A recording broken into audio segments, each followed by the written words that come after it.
后来过来是南投，为昨暝开始，雨就一阵一阵，甚至来落底延时的强降雨。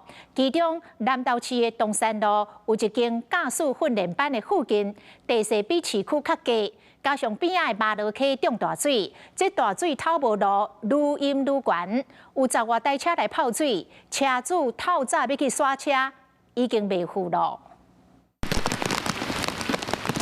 雨势落袂停，予南投市的东山路做大水，看过去规片沙土色的水淹过车辆，敢若是在地一个驾训班的附近，上无就10几台车拢总浸伫水里。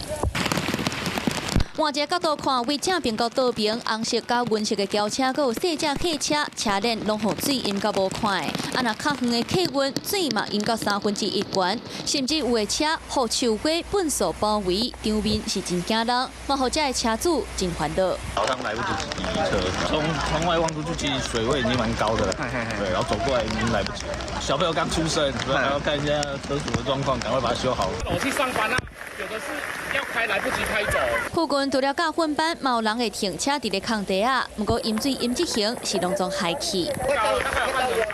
早上7点多就打电话跟民长讲，要叫水器来抽了。居民嘛表示，驾训班附近的地形比市区较低，大雨的积水拢淹到遮来。啊，那边仔的马路溪嘛水重，地输水若是排袂出去，颠倒搁倒急。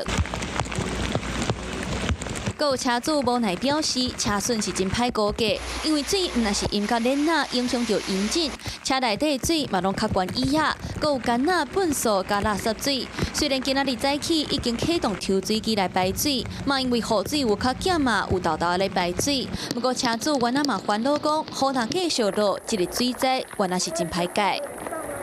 Hello， 大家好，我是林依文。想要抢先掌握最及时的新闻资讯吗？赶快订阅、按赞、开启小铃铛，锁定华视新闻的 YouTube 频道。